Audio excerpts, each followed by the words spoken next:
Assalamualaikum warahmatullahi wabarakatuh. Selamat malam semuanya. Salam sejahtera untuk kita semua. Pertama-tama marilah kita panjatkan puja dan puji syukur kehadirat Allah Subhanahu wa taala, karena atas berkah dan karunia-Nya lah kita dapat atau saya dapat mempresentasikan mengenai materi seleksi bibit pada domba ini dalam keadaan sehat walafiat. Baik, ada beberapa alasan mengapa saya mengambil materi seleksi bibit pada domba, yaitu mengenai salah satu alasannya adalah tindak lanjut ketika saya PKL, yang dimana di tempat PKL merupakan perusahaan ataupun peternakan yang bergerak di bidang breeding ataupun perkembangbiakan pada domba, yang pastinya tidak awam lagi jika berbicara soal bibit pada domba. Baik, untuk video presentasi ini merupakan salah satu tugas mata kuliah penyuluhan yang dimana integrasi dengan digital peternakan betul-betul dipergunakan dalam hal ini. Oleh karena itu, aspek penyuluhan dengan membuat materi dan kemudian diupload ke YouTube merupakan suatu gerakan tersendiri dari integrasi antara digital peternakan dan juga penyuluhan. Kemudian untuk seleksi bibit pada domba adalah proses pemilihan ternak berdasarkan kriteria genetik, fisik, umur, dan kesehatan guna memperoleh bibit yang unggul. Seleksi bibit pada domba pada dasarnya sesuai dengan kriteria genetik ataupun fisik, yang dimana dimaksudkan adalah genetik berasal dari indukan ataupun pejantan sebelumnya, yang dimana itu sangat mempengaruhi kualitas gen dari bibit domba. Kemudian fisiknya biasanya dilihat dari BCS atau Body Condition Score, yang dimana itu diukur dengan metode palpalasi atau metode mengamati, dimana fisik dari domba diamati menggunakan pengecekan bobot juga bisa, kemudian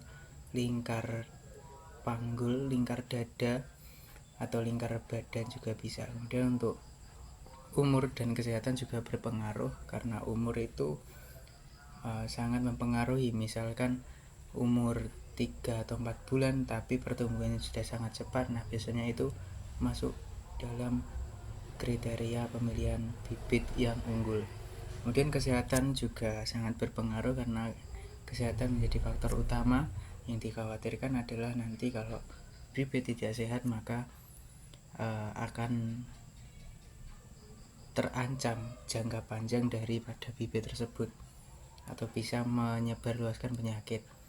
Kemudian untuk tujuan seleksi bibit yaitu adalah untuk meningkatkan kualitas genetik ternak ataupun domba, menghasilkan domba yang produktif dan adaptif, meningkatkan efisiensi usaha peternakan, mengurangi resiko penyakit dan juga kematian pada ternak.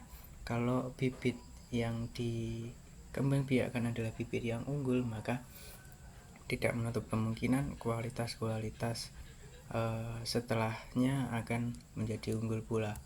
Kemudian untuk kriteria bibit domba yang unggul yaitu yang pertama kesehatan dan juga kondisi fisik, yang kedua adalah asal usul dan juga genetik, yang ketiga adalah pertumbuhan dan juga bobot badan, yang kemudian keempat adalah struktur tubuh, yang kelima adalah ciri bereproduksi, dan yang keenam adalah tujuan pemeliharaan.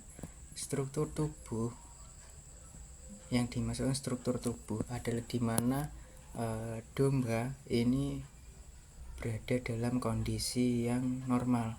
Artinya apa? Kaki misalnya tidak X atau kakinya mengidap kelainan. Nah, itu akan sangat berpengaruh dalam keturunannya nantinya kalau memang struktur tubuhnya sudah cacat sejak lahir.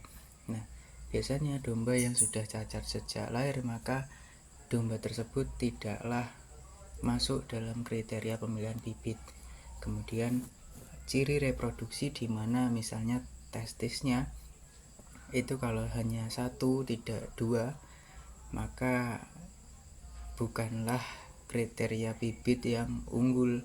Kemudian misalnya kemudian yang keenam adalah tujuan pemeliharaan. Nah, kita juga perlu mencanangkan ataupun membuat planning peternak ini lebih memilih domba digunakan untuk breeding atau fattening. Kalaupun untuk breeding, maka yang diprioritaskan adalah betul-betul bibitnya. Bibit yang betul-betul unggul harus betul-betul dipilah dan dipilih supaya tidak terjadi kawin sedarah, kurang lebih seperti itu. Kemudian kalau fattening, mungkin yang diprioritaskan adalah pertumbuhan dan juga bobot badan. Nah, kemudian kita lanjut kepada seleksi berdasarkan fisik. Seleksi berdasarkan fisik yaitu seperti tubuh simetris dan proporsional, kaki kokoh dan lurus, mata cerah, kemudian hidung bersih, bulu bersih dan juga mengkilap. Nah, ini kriteria ataupun seleksi berdasarkan fisik yang merupakan penampakan empiris dari apa yang dilihat oleh kebanyakan orang pada umumnya, seperti tubuh simetris, kaki kokoh, kemudian mata cerah. Ini menggambarkan bahwa bibit dalam kondisi yang sehat dan merupakan bibit yang bisa dikatakan masuk ke dalam kriteria. Nah, untuk seleksi berdasarkan kesehatan yaitu seperti bebas dari penyakit menular, aktif dan juga responsif, riwayat vaksinasi jelas, ini dibuktikan dengan recording, kemudian tidak memiliki cacat bawaan. Nah, itu penting karena biasanya cacat bawaan ini akan menular ke dalam keturunannya. Nah, kemudian faktor yang menjadi pendukung seleksi bibit yaitu faktor pendukung seperti manajemen pemeliharaan, lingkungan, dan pencatatan ataupun recording ternak. Pengawasan kesehatan juga sangat diperlukan. Nah, faktor pendukung seleksi bibit ini bisa dibagi menjadi faktor dari internal dan juga eksternal. Faktor dari internal misalnya memang dari keturunan bibit itu sendiri. Kalau eksternal biasanya dari cara peternak memelihara domba tersebut. Nah, kemudian untuk kesimpulannya, seleksi bibit domba yang tepat sangat berpengaruh terhadap keberhasilan usaha ternak. Karena kita tahu bahwa seleksi bibit ini bukanlah hal yang sepele dan juga tidak mudah untuk diterapkan karena butuh ketelatenan yang sangat ulet. Maka dari itu sudah semestinya kita selaku kaum yang terdidik dan mendapatkan ilmu pengetahuan lebih sudah sepatutnya untuk menerapkan ilmu-ilmu yang bermanfaat di bidang peternakan.